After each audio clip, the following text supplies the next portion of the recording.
welcome back to The Business on GMT with me, Aaron Heselhurst. The Oscars always makes the headline, even if it's for the wrong reasons this year, as we've been talking about a lot. But despite the wrong winner gaffe, the awards remain certainly the top event for this multi-billion-dollar movie film industry. So how much do you have to spend to win an Oscar, and how does it change the fortunes for the filmmakers and the performers? Because our next guest is someone who knows. A budding producer who started out as a runner and went on to nab an Oscar, which he brought with him. Here it is, there it is. There it is. You won, congratulations. I know it was, how many years ago? 6 now. 6 years ago, for King's Speech. Great film. I've got to touch, she's a heavy little thing. So you've got this. This is the envelope that you actually received from Steven Spielberg.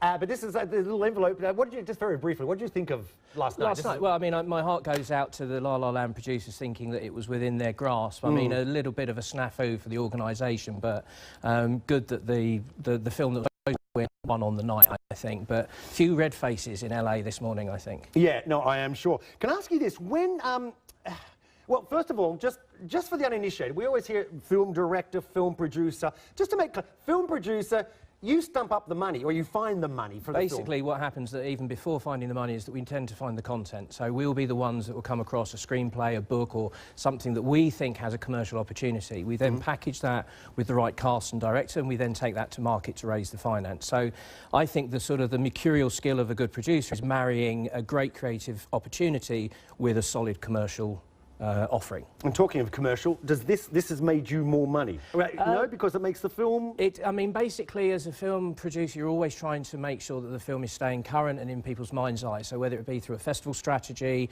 whether it be through an awards win or marketing or advertising, you're always trying to remind the audience that your film is out there.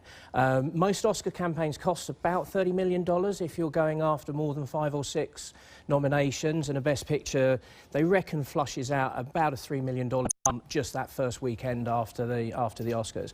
But they're a very meaningful award worldwide. Yeah. And so you're just trying to fuel that global release strategy that you've put in place for your picture.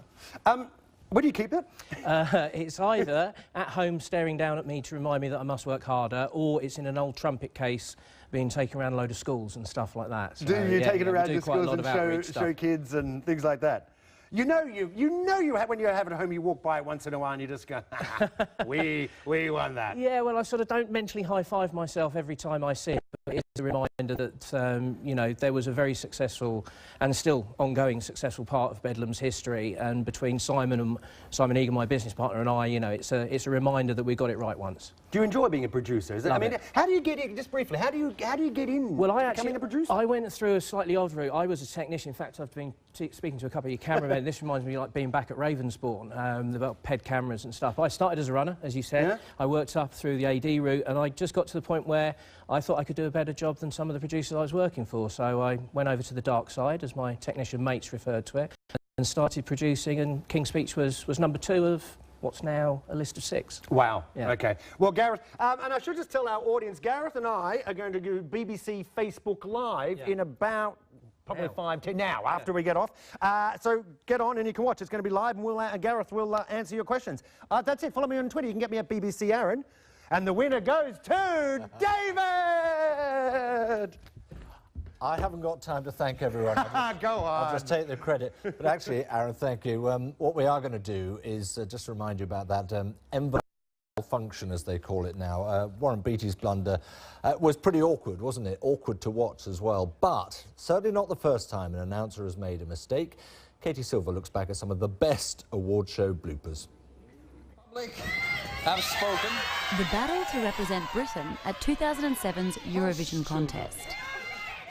And tonight, I can reveal the act that will represent the United Kingdom of Great Britain and Northern Ireland on May the 12th at Helsinki will be...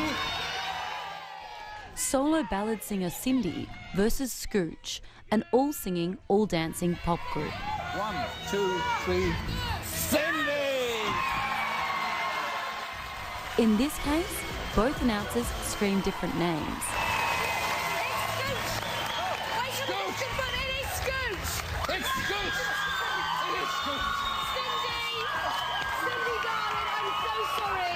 Well, a few years later, only one of you can win tonight.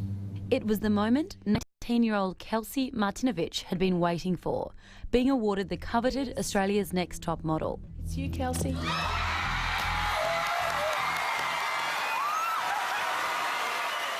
There were fireworks, the promise of runway fame, even a victory speech. The crew and the judges and Sarah. But the triumph was short-lived. I'm feeling a bit sick about this. No. This was a complete accident. I'm so sorry. It's Amanda. I'm so sorry. And then, Colombia!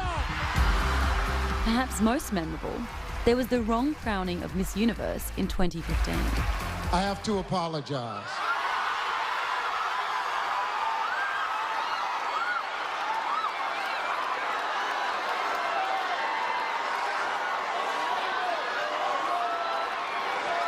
The first runner-up is Colombia.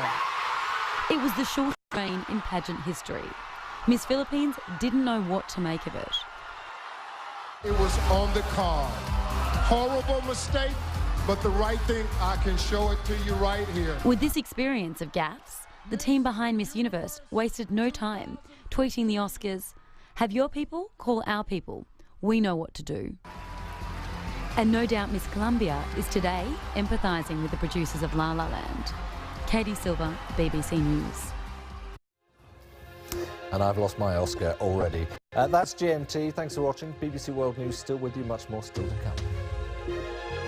come.